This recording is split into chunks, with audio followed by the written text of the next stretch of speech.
there was a giant picnic, and everybody knew it was the end time, and they all gathered by a river in Louisiana.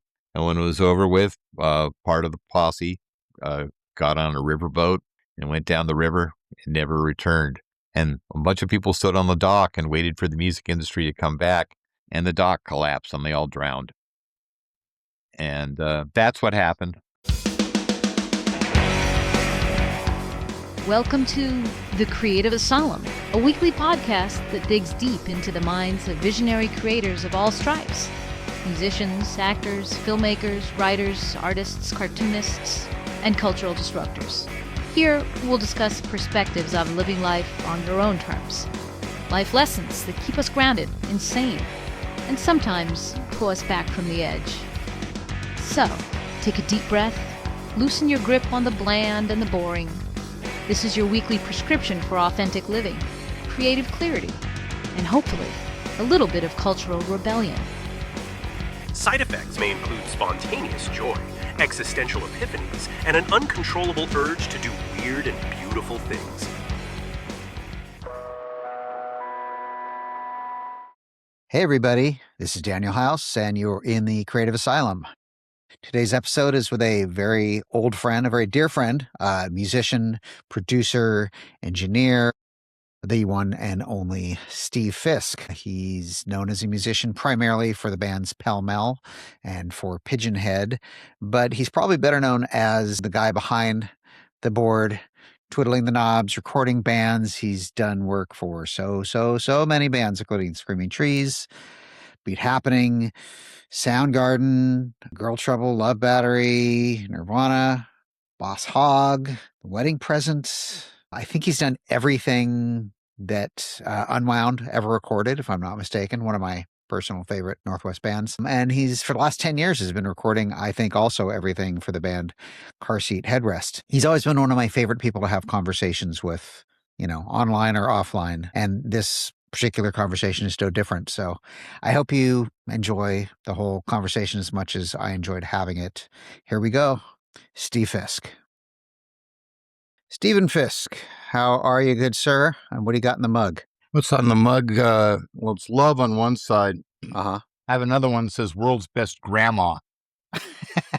That wasn't available today. And I have a stereo microphone. I'm assuming I'm coming in okay. Yeah, you are. You are. How are you doing today, Steve? What's going on? I'm tired, but I'm doing good. As in life in general, or just specifically right now? Well, probably both, actually. Yeah. Now that we're clarifying. I got to record Student Nurse 2 days ago. Okay. Very cool. And we spent half a moment talking about the war and all this nonsense, because we've all seen it at least 4 times. We're all old enough to have some perspective on history repeating itself. Yeah, like, basically. Yeah, no, obviously there's no call for any of this. No, there never is. But I'm mega dumb, and it's early in the morning, so if I start talking about politics, it's interesting because I live in Tacoma, and because I have a white beard, every once in a while somebody thinks I'm a MAGA person. Oh, interesting. And I have to clarify. Time to start wearing shirts that scream otherwise, I suppose. Well, I do, like, like world's best grandma, things like that.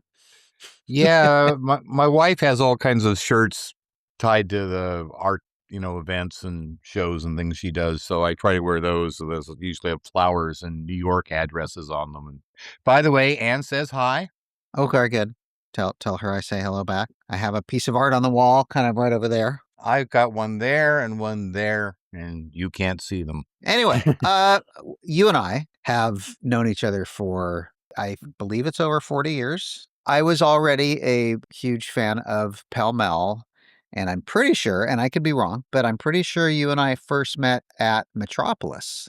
Oh! You played at Metropolis in Pell Mell, because I was a fan and I was excited and like, oh shit, I get to see this band that I'm so excited about. I don't remember the specifics as to whether or not like I just walked up to you and held out my hand or whatever, but it was just such a kind of thrilling time and place in Seattle music history.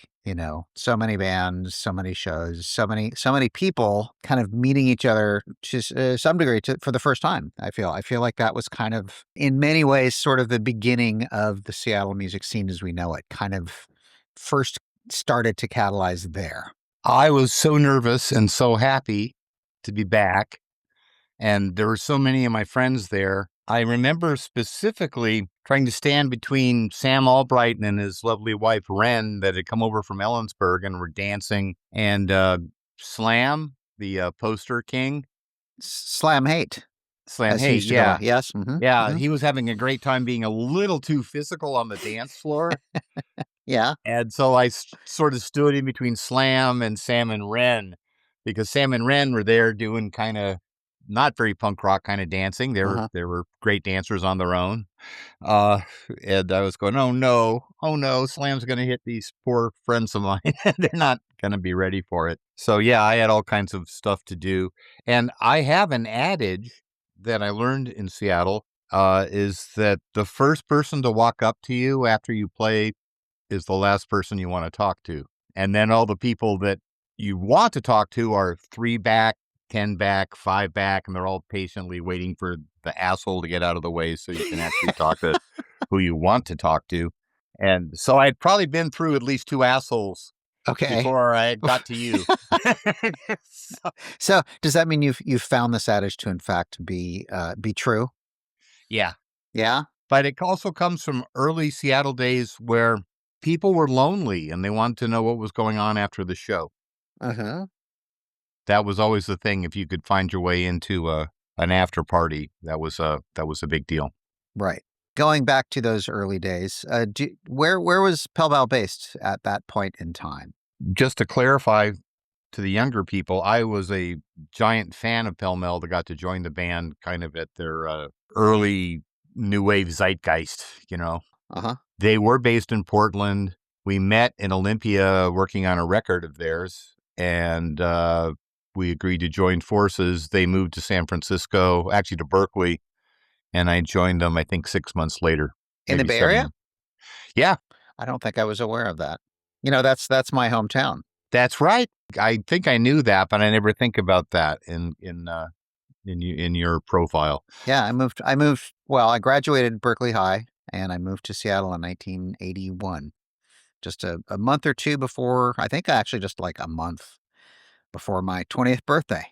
I suspected that when Pell Mell moved to the Bay Area was over with, or had died 5 minutes before they got there. And that's just about when you left. And I got to befriend Michael Belfer from the Sleepers and Tuxedo Moon as a phone buddy a year before he passed.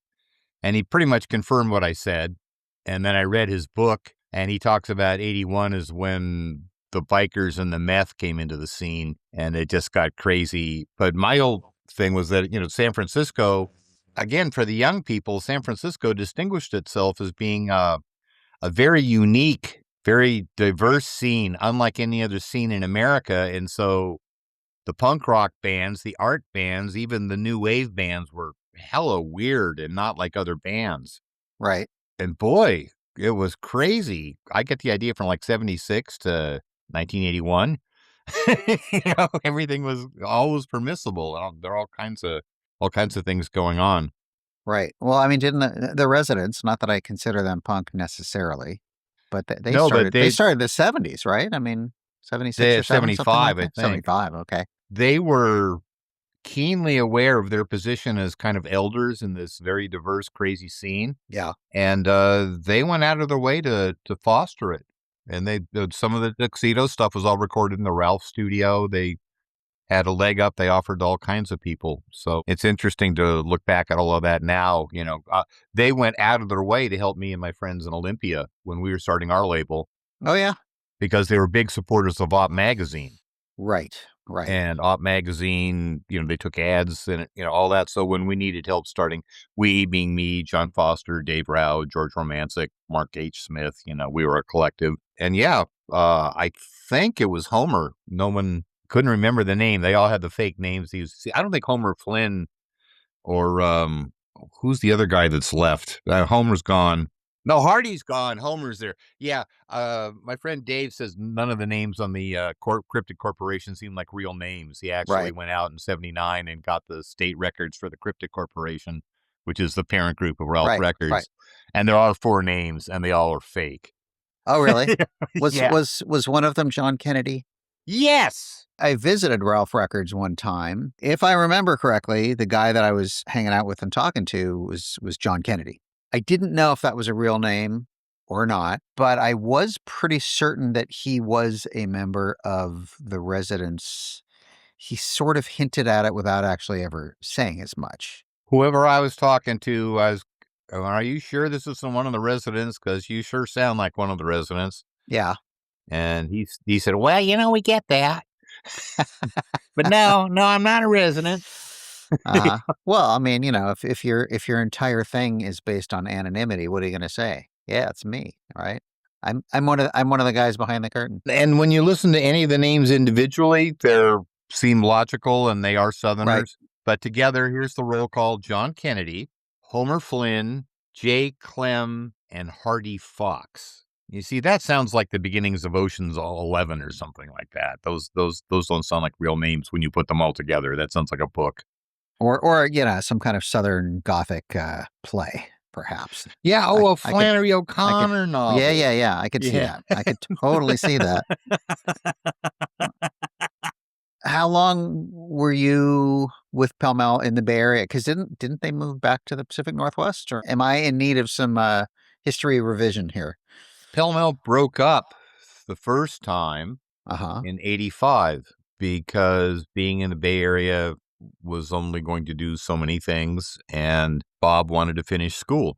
So with the bumper crop never released, even though it was at one point supposed to be on 6th International, I moved to Ellensburg. Again, for the young people, recording technology required a certain time commitment and investment back then. So because of how things were changing, I was working at Sam Albright's studio in Ellensburg. Greg Freeman had started his studio in San Francisco, Lowdown Recording, south of Market Street. And Dave Spalding, our sound man, who was going to become our guitar player, he was working at Harvard in the language lab. So he had access to an 8-track. So all of a sudden, the idea of continuing Pell Mell as a studio project, which is something we were very excited about doing, but didn't get a big chance to do that when we were together. We kept sending tapes around. Again, the 80s, it's interesting because the 80s are so hard to really document, and it doesn't fit conveniently into the internet. But all the while this was going on, SST Records was coming together. Oh, yeah. And Ray Farrell, who was Pell Mell's friend and manager. And who lives not far from me, actually. That's what I was telling Ann last night. Yeah, we've hung out a couple of times. Yeah. He had moved to California to work at SST. Meanwhile, I was recording the Screaming Trees. We were running out of headroom immediately with a small label over in Ellensburg. We could put on Screaming Trees all day, but I don't know how many places were actually carrying the records. And me and Sam went out of our way to help the Screaming Trees conveniently graduate onto SST Records. Somewhere in there, the Pell Mell thing came up because Greg Ginn, cue the scary music, Greg Ginn, was putting out an instrumental compilation on SST called No Age. And Pell Mell fit conveniently into that. And somewhere in there, the idea that there was an unreleased record that SST could put out. And that's when the bumper crop, which at that point was supposed to be on 6th International, ended up being part of the cassette on K, finally saw the light as the bumper crop, as a cassette, CD, vinyl release on SST. And I want to say 88, but I might be wrong. I might be off by a year. And you just basically had clairvoyance at that point in terms of, I know I'm switching between Pell Mell and Screaming Trees, but you said you guys kind of helped broker that shift over to SST for the Trees. Was that was after Clairvoyance came out, I presume? Clairvoyance, but Other Worlds, actually, I think was heard before Clairvoyance. Okay. I did book their first tour. Oh, yeah. Back in the old days, before you had the internet. Yeah. Oh, yeah. No, and, SST, they had pseudonyms. I had at least maybe 2 other people I pretended to be on the phone. Or in the press kits, I wrote reviews under a fake name, things like that. Or I changed somebody's name. I turned a negative review into a positive review by changing the name of the author and changing 3 words in the review. And Lanigan thought that was hysterical. I think it's hysterical, and I'm actually a little envious that it never occurred to me. Like, oh shit, I never did that. Maybe Skinyard would have been bigger had we been a little more. Don't say savvy. Okay, I was never savvy. I was going to say underhanded, but there we go. That's my brand. But I think underhanded and savvy may be very close to each other. You know, I think it's pretty savvy. I don't know. I mean, apparently it worked, right? I mean, yeah, the screaming trees. So let me ask you, what? Not trying to get you to, like, scrape up stuff from the history, but like, what were your impressions of dealing with Greg, like early on? And obviously, we got to deal with him a bit on Cruise Records, late 80s, 1991. And, now he's sort of, I guess, infamous these days for a lot of reasons. But what was it like dealing with him early on? Was he still kind of the weirdo that he's known for being now? Well, yeah, but there's a lot of weirdos in bands. True. And one of the mitzvahs about waiting forever for Greg to pick up the phone is I got into long phone calls with Roger and Chris. And that's Chris D'Aquino from Up Records. Right. Who moved up to Washington because he fell in love with the scene. He actually stayed with me once in Ellensburg and came over to the Sub Pop 200 party. That was a magical Chris D'Aquino weekend. So I got to know Chris pretty well, especially, and that was a really beautiful thing. Chris is gone now, for you people that don't know the big history, but Chris started Up Records and made a lot of interesting things happen. And was just a sweet, beloved human being by all who knew him. Yes, and also in the crazy, ironic world, because he was the receptionist at Sub Pop and the receptionist at SST, SST had a bunch of financial problems, right? Yeah. Roll the calendar forward 5 years and Sub Pop is having financial problems, and the same creditors are calling Sub Pop and going, Wait a minute. Didn't you used to work at SST? You have a very distinctive voice. And, well, yes, I used to work at SST. That's funny. And also, that's how Chris ran up, because he got to see SST go bonkers and Sub Pop go bonkers, and probably your label too. You probably learned a lot watching all the old people fuck up their labels. Yeah, well, if you're paying attention. God, the 90s were awful. No, once I got through to Greg, we were on the same page on a lot of stuff. Yeah. And the idea that he was a slow talking guy and took forever to answer you, that, I think I figured out, he's thinking about what he says before he says it. Perhaps.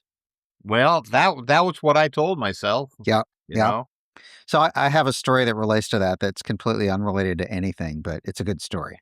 Way back in the day, I had been up for, I think, 2 nights straight, largely drug-induced. We're talking the 80s, I believe. And I had a job interview. I don't remember what day of the week, but I had a job interview in the morning, and I was an absolute brain-dead wreck of a human being.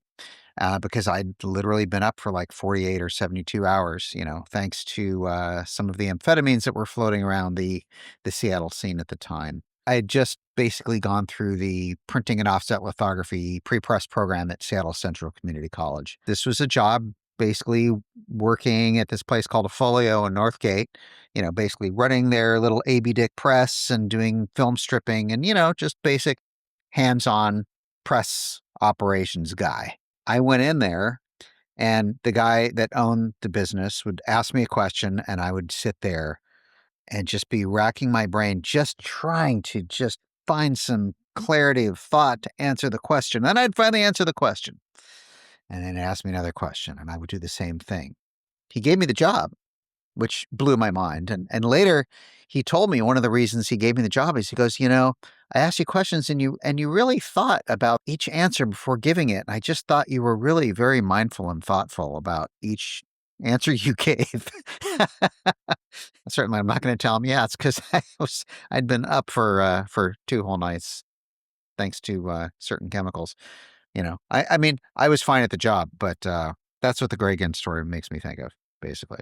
I always figured that Greg was just such a kind of slow talker because he was such a smoker of the devil's weed, Well, it's funny because if you look at Decline and Fall, he's a fast talker. Mm-hmm. Well, yeah, that's kind of what I A mean. Like, long time ago. right, right. So you smoke enough weed over enough years, and it'll kind of, will slow things down. I've always been thankful that Greg did, in fact, sign Skin Yard. I've always been a little annoyed that he signed us to Cruise and not SST, but whatever, it's fine. It's much cooler being ripped off by SST than it is being That's ripped off by Cruise. That's right. Well, not everybody got ripped off, right? I mean, there were some people that made a few dollars, I presume. I don't know. Oh, that's the worst part is if you make money, then he doesn't let you go. Pell Mell made money for SST. We recouped Uh-huh. through a couple of licenses. Oh, yeah. Yeah. And we still haven't received a statement for decades. Right. And he's not going to release Pell Mell. He's just going to sit on it. We had the experience for years, like going, "Hey, Greg, there's still a lot of interest in Seattle rock history, and would you please sell us our masters back? Or can we license them from you and release them? Or can we do a co-release and share in it? Or would you just pretty please release them?" And after something like 4 years, we just literally could not get a single response, and sent them letters, sent them faxes, left them phone calls, sent them emails. And finally, we just kind of gave up and said, well, let's just do it. And so, it was just a couple of titles, but we remixed one of them, and we wanted them out, if nothing else, just on the streaming platforms. And Jack and Dino was a little nervous because he's more nervous than me, I guess, about certain things. And he's like, "What happens if he sues us?" I'm like, "Great, great, because then at least we'll be having a dialogue, and we can, maybe we can work it out through an attorney." But we've never heard anything, and I think it's just because he figured it wasn't really worth the expense of releasing the stuff, or we wouldn't make enough money to where he wanted to deal with accounting. I'm not sure. I've never known. Let's move forward to, I don't know, today. Yeah, today is pretty cool. Lots and lots of stuff today. You've been working with bands, recording them for ever now, well over half your life. Yes. Yeah. I don't mean to make you do, complex math or anything like that. No. But I was doing the name check of like all of the significant people I've got to put the mic on at various points. Jesse Jackson, obviously, Kurt Cobain, Chris Cornell, Mark Lanigan, Calvin Johnson, going down the pike. Pat Wright from the Wheatles group, Petronella Wright, Petronella Stanton. She was kind of an important part of the Seattle history. And then Overton Berry, I got to record an interview with him. He was another gigantic part of the Seattle music scene back then.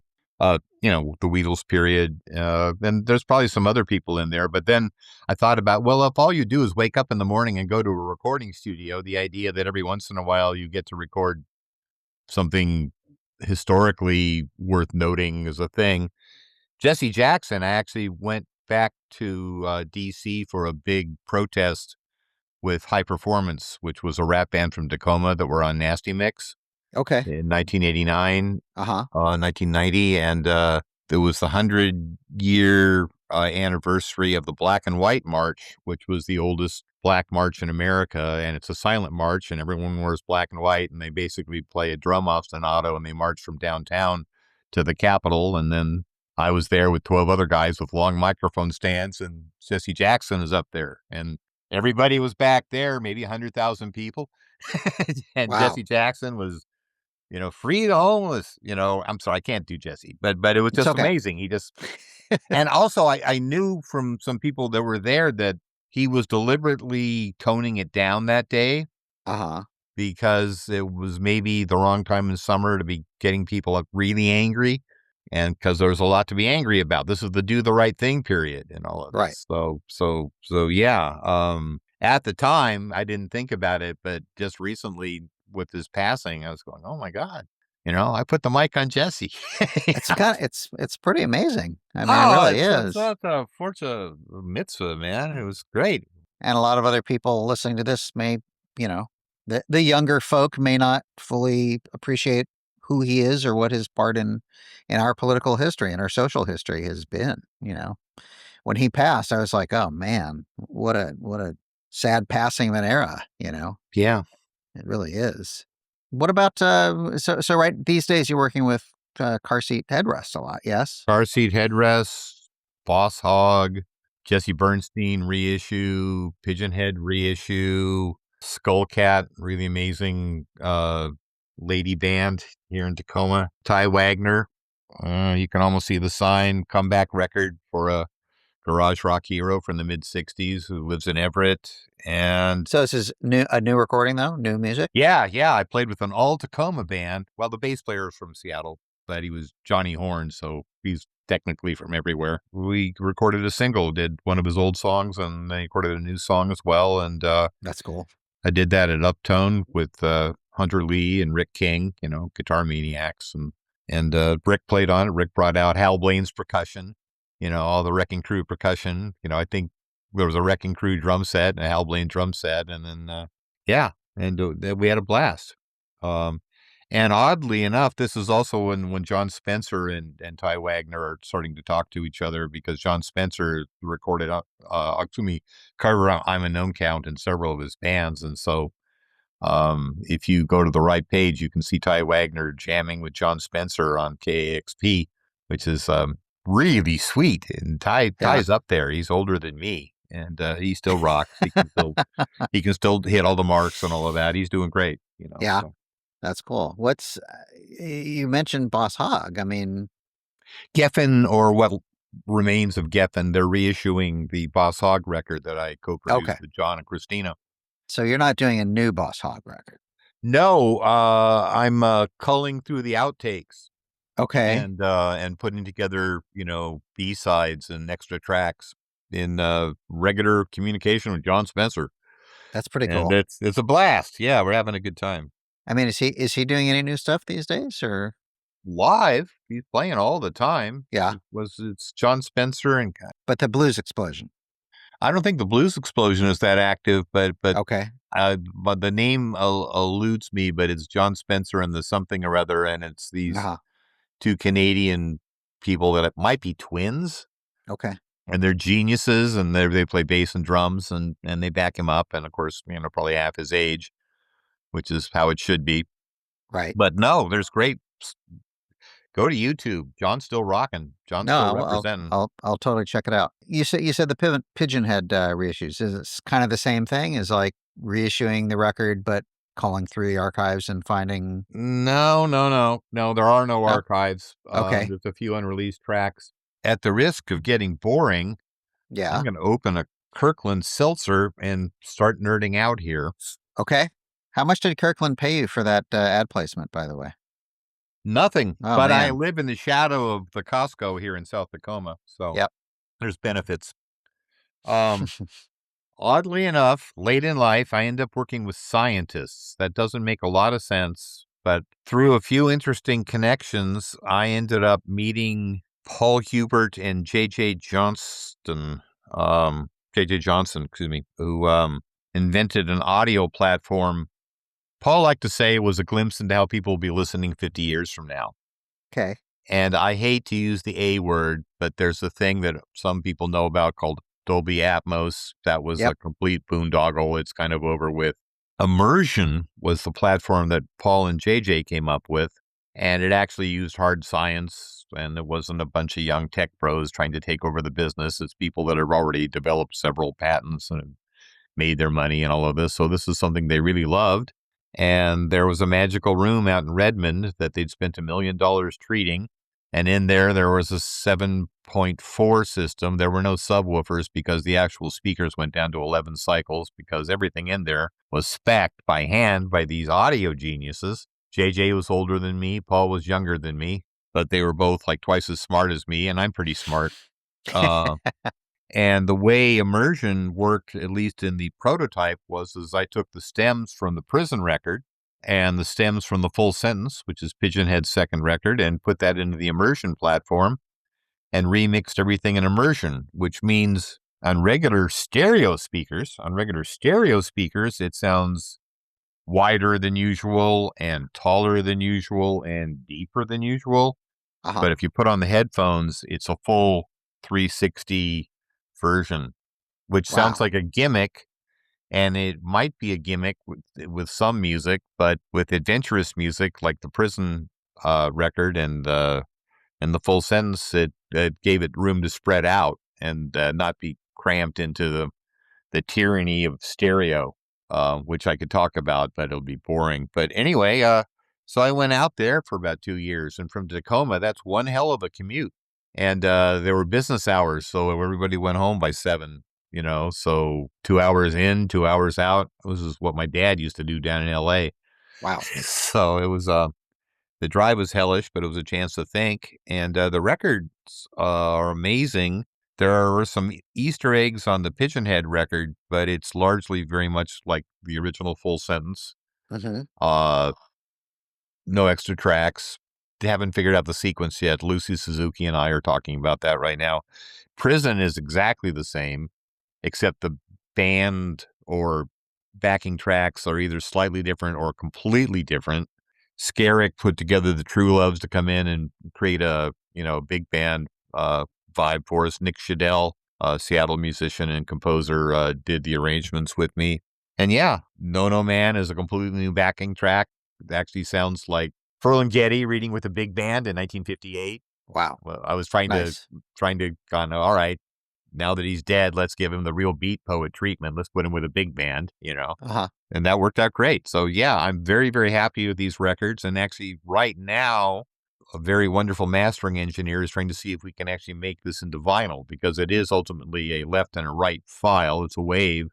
Mm-hmm. If they actually find out they can make immersion happen on vinyl, then we've got a flag on the moon. And the world has moved on now, and now all they care about is AI. No one's talking about immersive audio anymore, and Atmos is now a discount system for a local airline. So I don't know how much anybody cares about this, but it's really beautiful, and there's not a lot of examples of this technology, and these two pieces may end up being kind of what a lot of people hear about this thing, because the company has now gone under and a giant corporate oligarch has bought the technology, and I don't know when it will show up again. When are these slated to come out? This year. And who's putting them out? Sub Pop. Or okay. We're just waiting to see if we can do vinyl, because that affects the timeline. Right. Again, for the younger people, when you make vinyl, you have to plan for it a long time in advance. Didn't used to have to, though. It didn't used to have to, yeah. I used to be able to turn vinyl around in 3 to 4 weeks. Easily. Well, that's because there was a music industry. Right. There isn't a music industry anymore. Again, for the young people out there isn't a music industry anymore. All right. I want you to talk about that for the young people. Well, in the old days, there used to be a fixed amount of people who would wake up every day, put on their pants one leg at a time, or however they chose to dress, and they would go in and sell records, and they sold physical product, and that generated capital. And then when something was monetizable, then there were problems. And ultimately, we had Warrant, sort of the crown of creation, what started out as a great idea in 1910 turned into a terrible idea. Probably about 1987, it kind of died. And then these other little furry animals came in and took over the industry and got to play with the toys that the old dinosaurs left, but no one was there to fix them when they broke. Or there was a giant picnic, and everybody knew it was the end time, and they all gathered by a river in Louisiana. And when it was over with, part of the posse got on a riverboat and went down the river and never returned. And a bunch of people stood on the dock and waited for the music industry to come back, and the dock collapsed and they all drowned. And that's what happened. Okay. Somehow, though, there are a small handful of people making ridiculous amounts of money, while the artists make even less than they used to. Yeah. I have been hanging with Will Toledo this month, and that's been fun because Will's a great conversationalist and is very intelligent. And I can't give complete context because of the conversation, but he was just like, oh, this happened. And then all the people that used to sell CDs and all that were complaining there wasn't any money. And then this happened. And all the people that made money off the streaming audio were complaining, oh, we're not making any money anymore. They're just, the systems flip around, and YouTube could change their thing at any moment. And then the podcasts and the music thing and all that they do would be different. And so who knows when this current system is going to die. It doesn't seem like it's a sustainable model. But what do I know? I'm 71. Yeah. I mean, what do you think of the proliferation of AI and how it's, I mean, my opinions are that there's some good tools out there, but what people envision for these sets of technologies is not tools, but instead systems that completely and entirely replace the human creative process. Does that simplify things too much? I don't think anything's ever going to completely replace the creative process. I think that's a little extreme. I think you're right, but what I'm suggesting, I suppose, is that there are people for whom that is the goal. Because underneath the goal, it's just how can we make money using this technology where we cut people out of it altogether. I mean, the whole thing about Spotify, the top country song in the country was completely AI generated, and that Spotify actually has an arm of their business now that is dedicated entirely to the creation of AI music that is going up on their platform and streaming. You ever seen Dune? Which one? And the answer is yes to both. Have you ever read Dune? Oh, yes. Long time ago, but yes, I did. How would you explain the Butlerian Jihad to the kids? I probably would have a difficult time trying to describe anything from Dune because it's such a layered, complex, What's thick. a jihad? What's a jihad? Yes. Okay, a religious war. What's a butler? A butler is somebody who waits on you. So a Butlerian Jihad, well, they went after all the machines. Yeah, okay. That's why we have people that take weird chemicals and do the jobs of calculators. And we have other people that take chemicals that navigate space travel because there's no way a machine is allowed to emulate a person. This all happens 10,000 years into the backstory of Dune. And I'm not telling this to you. I'm telling it to the kids. So the idea that this is worth a revolution, that this is worth some kind of Frankenstein movie, all the people that should know better go get torches and pitchforks and go kill AI before ever understanding what AI could actually do for everyone or what AI is already doing for everyone. Well, you know what else I said in Dune? They said beginnings are a delicate time. So we are in a delicate time. And another story from the past, there used to be dinosaurs. There used to be tar pits. And every once in a while, an herbivore like a brontosaurus would wander into the tar pit because it had reeds of grass in it, and they thought they would have lunch there, and instead they got stuck. And then a apex predator like the Allosaurus would come by and see the brontosaurus stuck in the thingison, and he thought lunch was there, and then he jumped on top of the brontosaurus and became stuck in the pit. So for people that don't care about where their lunch is coming from, here's some AI. Here's all the AI music. Here's all the AI TV shows. Here's all the AI movie stars. Go ahead, have your fill. I think there'll be a downside. I don't know if they're going to get stuck like the brontosaurus and the allosaurus, but it's very complex, and I don't have any smart answers right now. You can tell them because they don't breathe. Listen to AI stuff, and routinely producers get rid of all the breaths and farts and the things that real singers make.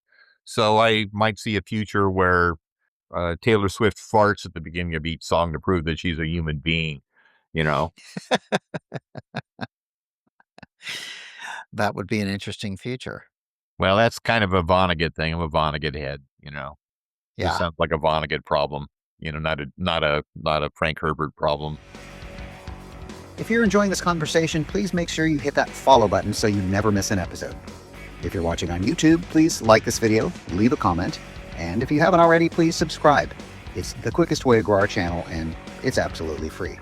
You can also subscribe to our other channels on social media. Check out our Instagram at Creative Asylum CA, that's the letter CA, or on TikTok at The Creative Asylum, that's all one word. Our website is thecapod.com, and our Facebook profile is the same, facebook.com/thecapod. All right, back to the episode. You are in the business of working with artists and creating real music made by real people. Yeah. Does AI in any way, shape, or form enter your world in terms of how you record or create music or process any of the music when you mix it or any of that stuff? Or is it I like, every once in a while I'll use some crude AI plugin that has a look at the file and has a recommendation for a plugin setting. right? But So that's pretty C3PO kind of, polite kind of stuff. sure. Yeah. I recently tried to use an AI thing to get a terrible guitar sound out of a vocal, and it was a complete failure, and it didn't work. So I don't have much to do with AI. Yeah. And Yeah. actually, I do appreciate a lot of stuff that AI does. There was an AI thing about Adam Yonk that was just hit all the bullet points, and I posted it on my page, and everyone said, "This is AI." And I'm, well, okay, fuck you, you know. AI. Adam Yonk was an AI. Adam Yonk was amazing. AI helped tell the story that I thought I wanted to share. Right. Well, again, I think there are a lot of tools that are very useful, but I like to think of the best application for AI is specifically in use of certain tools that make your actual process better. That create efficiencies. I mean, for instance, this platform that I use to record these conversations for this podcast, it has some AI functions. After I record, it has this Here are 10 enhance. fingers. Let's make sure we have 10 fingers at the end of the show. All right. There we go. I can enhance the audio and it does an amazing job if there are inconsistencies between the two of us to sort of make them more, Yeah, that's the some kind of or AI plugins I use, things like that. yeah, and stuff like that. Like I think that's a great tool, or sometimes creating certain kinds of structures. For instance, I'm thinking of teaching a 5-week course on creating podcasts, like in my community. And I did, in fact, use AI. I had a very long and detailed prompt about what my goals were. And I said, can you give me a basic breakdown of what would be a good way to structure a 5-week class by week by week? And, I clicked go and it did its thing. And gotta say, I was incredibly impressed with what it came up with. I could have came up with the same thing, but it might have taken me several hours. But instead, it pooped this thing out that I can then take and kind of go, yeah, that works. This doesn't. Tweak that. Oh, that's a good idea. And it created just a good structural outline from which I could then move from. For things like that, I can be pretty impressed. But I do at the same time think in many ways the intention of what people want to do with these sets of technologies is as, adverse to the human creative process, I guess. Well, I think because it makes things happen faster and quicker, Uh-huh. it reveals the end goal of unbridled greed. Sure. Yes, I think that's So fair. so it so for something that's going to teach object lessons to everybody, for those of us that are still interested in learning anything, Uh-huh. we could learn that from it. And there is a large population that believes this whole economic mishigosh that the planet's in right now has to end. So the idea that, the misuse of tools to the de-betterment, to the unbetterment of humanity, that could be our canary in a coal mine, you know. Mhm. But God, we're stupid. Yeah, I think history has proven that statement to be pretty true. Oh man, I was talking about that with student nurse the other day. We're so stupid. We don't learn at all. And anything, we live long enough to see cycles repeat, and it's so depressing. It repeats, but it seems to be repeating on a slow downward cycle. If we are to look at our current political situation and the man that is particularly currently occupying the White House, I don't know that I've ever seen this level of stupidity and this level of incompetence in such an incredibly position of power. Well, incompetence is not even on the table. I have all kinds of jokes I could tell, but Yeah. I teach high school now. Do you? Yeah, and I didn't know it's that. a couple of days a week, and it's a special part of the Tacoma high school system for smart, sensitive kids. And so for 3 years now, people have been saying, "Steve, how bad is it? Have you ever seen anything this bad?" And like the guy on the train in Slaughterhouse-Five. For a while, I go, "Oh, this ain't nothing. I seen worse," you know? But I had to stop saying that. Because it is worse? But yeah, I haven't seen it this bad. And I've seen America Love It or Leave It, and I grew up in a neighborhood of conservative poor people that voted against their own best interests and were giant Nixon heads and all owned guns, Right. even though there were multiple tragic gun deaths in our neighborhood and all of this stuff in Lakewood, California. That's where I'm from. Yeah, bad men in high So, places. in your mind, is there a solution? Is there a resolution other than pitchforks? Well, there is the center will not hold. We're certainly seeing that. And, I got this good friend, Jill Cunningham, and we were talking about doing a podcast, and she gets political way before I ever do. And because I'm 71 years old and from the music industry, I'm ready for young people not to understand any of what I'm saying, or people that just want to say shitty things will say shitty things. And boy, people have said shitty things in the comments on YouTube, things I've said. So that's okay. That's fine. It's just fine. By the way, I'm quoting my favorite trans podcaster when I drop that line, but that's another story. I think we're playing Weekend at Bernie's right now. And the people that want to take over when he finally collapses or turns into a series of videotapes they play over and over again, Videodrome style. They're not charismatic and they're not smart. No. I think there's a few smart people in there, but I think they're so non-charismatic. But not the right that kind of smart. Yes, agreed. Yeah. No, there's no Karl Roves in there. Right. Okay? Yeah. They really need a Karl Rove. They need an Alexander Haig. They need somebody that really understands international politics, and they don't have anybody in there. They just have game show hosts. The idea that whole system falls apart and something cool comes out of it, that's likely. And that is a giant shit sandwich, and everyone will have to eat it together. And we may already be in the first course of the shit sandwich right now. I was gonna say I feel like my plate's pretty full right now with shit sandwiches. You don't know. How old are you? I will be. I think I'm 6 years younger than you. Yeah, that's a big time frame. A lot happened in those 6 years. By the time I was 6, I seen the writing on the wall. I knew what I was up against.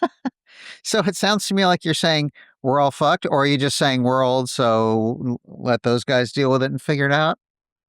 I don't know if the Buddha ever said this, but let's pretend he said this. Okay. Any time is an amazing time to be alive.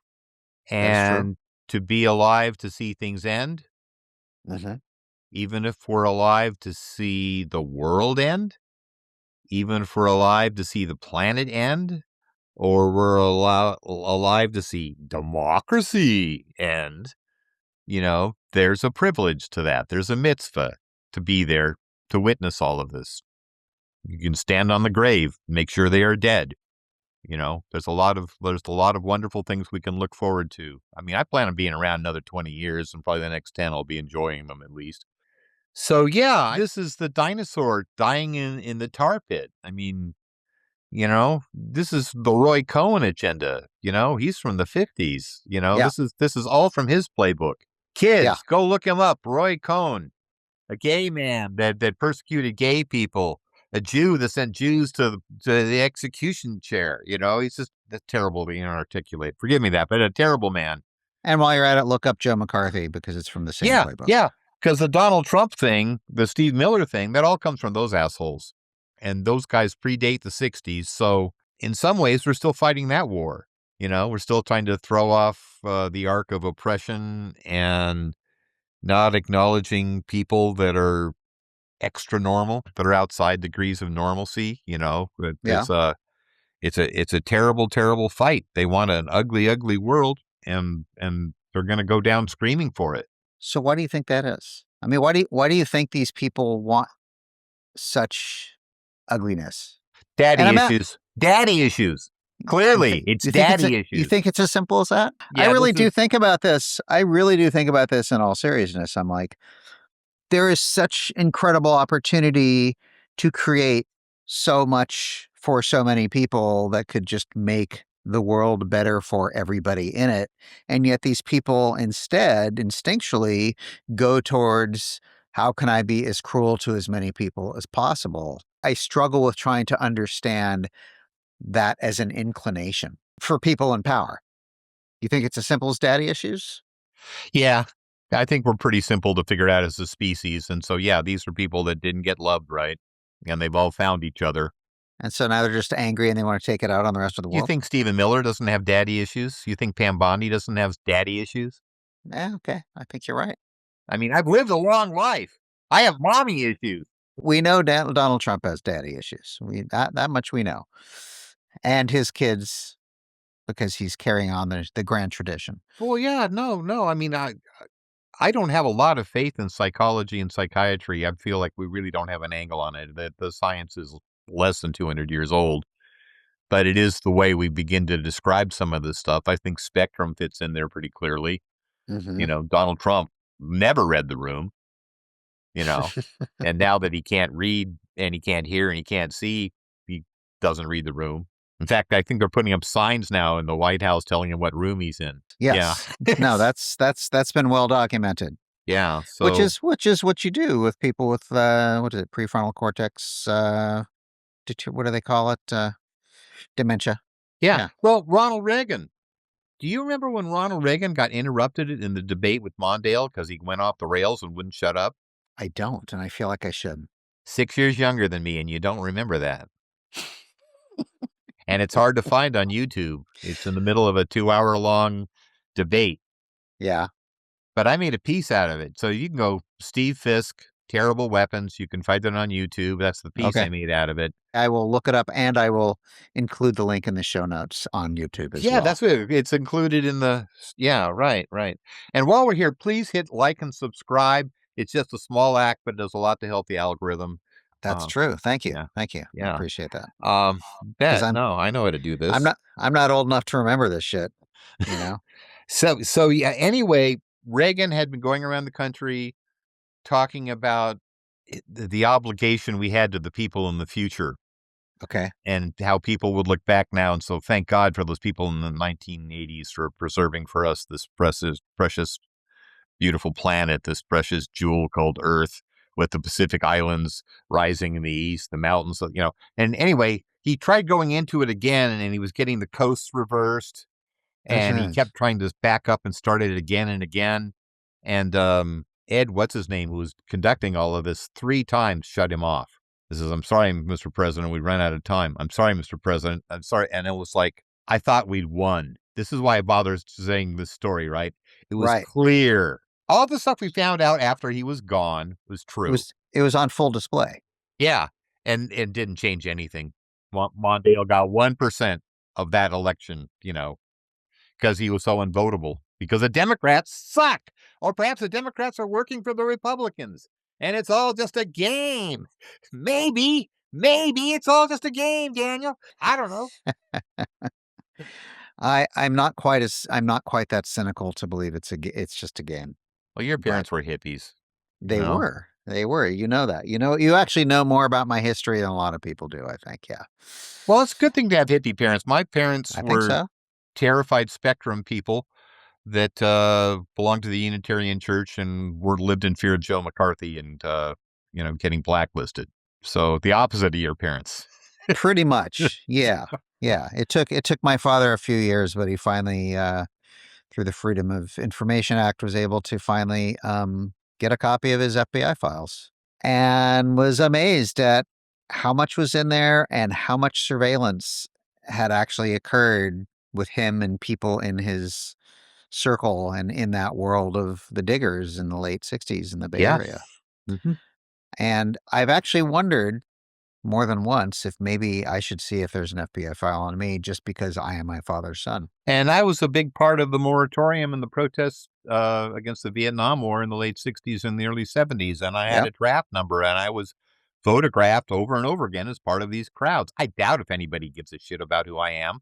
But at one point, I might be part of some early surveillance documentation. At the school, I did crazy stuff. I brought in weird hippie groups to talk to my class, in junior high. And I was a conscientious objector, and I didn't stand for the Pledge of Allegiance. you know? Yeah, that was me too. Yeah. Well, there was only one of us in my junior high and high Oh, yeah. school, you know? Yeah. When Reagan first was playing with the selective service and bringing it all back, I had to go through the process of the formal process of becoming a conscientious objector. Where I had draft counseling from the age 15 on. Really? That was a Because thing? my parents were very cool about that. Yeah, there was a head shop in Downey. No, actually Uh-huh. In Long Beach that, did draft counseling in the evening. And they said specifically, it's like, "No, you gotta be noisy about this. Be noisy about it when you're 15, 16, 17, so you actually can say I'm a CO when they come to draft you." Right. Right. I got a great story if you got time for a great story. So I met Harry Shearer at a tape op. Harry Shearer, the bass player for Spinal Tap. An enormously successful voice actor. Oh, yeah, all the voices on The Simpsons. Yep. Yep. And, he did a reception line at a break at the Tape Op conference in New Orleans because he's got Uh-huh. big connections with New Orleans. And I waited till everybody was out of the way, all asking for Mr. Burns impressions or do Smithers or tell us another Spinal Tap story or whatever. Yeah. And I asked him about the Credibility Gap, which was a radical news show that he ran with Michael McKeon, David Lander, Christopher Guest, the Smothers Brothers on and off, Rob Reiner, Super Dave. I forget what his real name was, but he was an old hippie writer back in the day.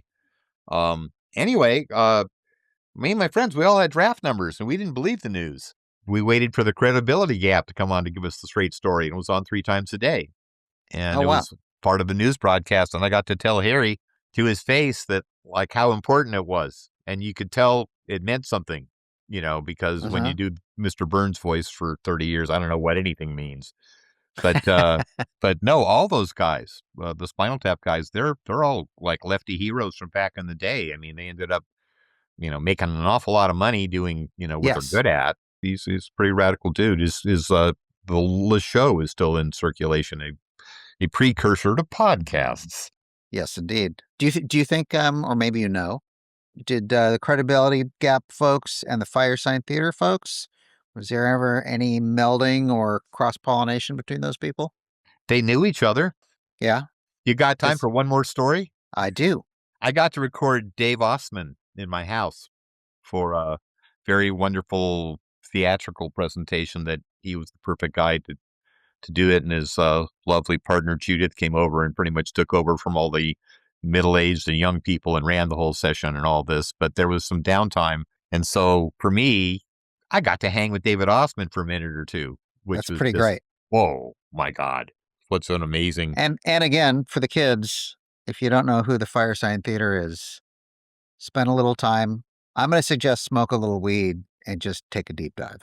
And then also mentioned that they've been inducted into the Library of Congress as an important part of American, whatever. And David and Judith routinely do patriotic presentations for NPR, and they're still very active and probably close to 80 years old, and Yeah. are the argument against ageism. But the story was, I mentioned Harry Shearer. I think I Uh-huh. told him my Harry Shearer story. I'm not going to try to do with Dave Osman because the voice is so wonderful and so complicated, but he was a radio guy from the beginning. I mean, that's what he's Right. doing in the Yes. 60s.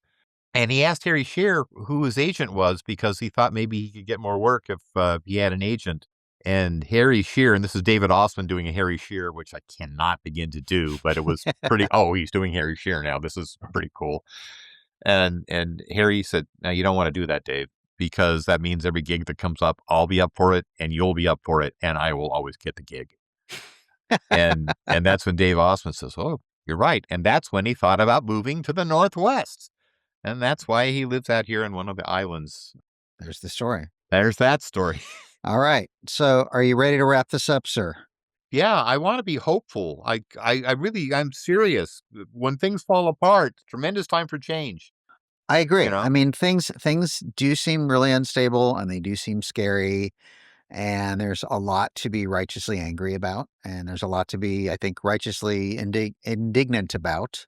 But I think you're right. When people finally can get, sort of shaken out of uh, their devices and their phone and their social media, maybe they start to realize, like, oh crap, this is my future, and I better do something about it, or I won't have one.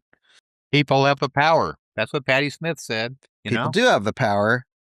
There just need to be enough people that get together and form communities and say, fuck this, and we're going to do something about it. So my final question, my final thought to you, with positivity and the potential for change, and to the kids that we've brought up repeatedly, how should people be looking at our situation? How should people be looking at our future? And what are the things that people should band together and do to make for a better and brighter future? Don't repost anything. Write your own posts. Okay. You'll be a better part of the internet and people will trust you. And if they don't, that's their problem. Listen for breathing, right? The robots don't breathe. And the robots can be our friend, but you got to be able to recognize the robots. The robots don't breathe right now. And when they do, it'll be mannered. So someone seems to be breathing for dramatic effect. It may be a robot. Keep your eye on the sky. That was from the 50s science fiction films.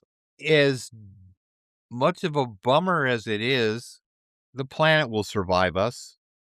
You know, when we're gone, the trees will grow back, you know, and then maybe we're a virus here that's, the germs before they all got eradicated by some super scrubbing event or something like that. I mean, this less people on the planet, not necessarily a bad idea. Maybe people are a problem. And that means death, and death sucks. Oh my God, death sucks, Negative Land. Half of Negative Land are dead. Chris Cornell, he's dead. Kurt Cobain, he's dead. There's a Pigeonhed poster over there. Death all around me rages. But that's part of being alive, so don't be afraid to die. I'll tell all the kids, don't be afraid to die, because it ain't that big a deal. All right. Wow, pretty grim. Sorry.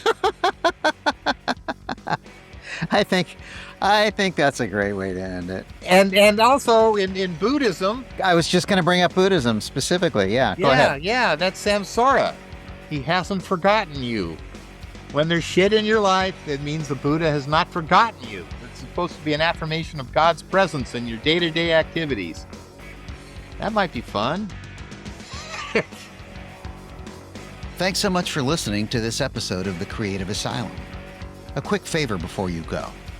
If you liked this conversation, please be sure to follow and subscribe wherever you get your podcasts. New episodes drop every Tuesday at 10. You can find us on Instagram and on YouTube at Creative Asylum CA. That's Creative Asylum and the letters CA. Our website is thecapod.com. And our Facebook is the same, facebook.com/thecapod. Until next week, when we'll have a new conversation with another creative disruptor, stay creative in life and at work.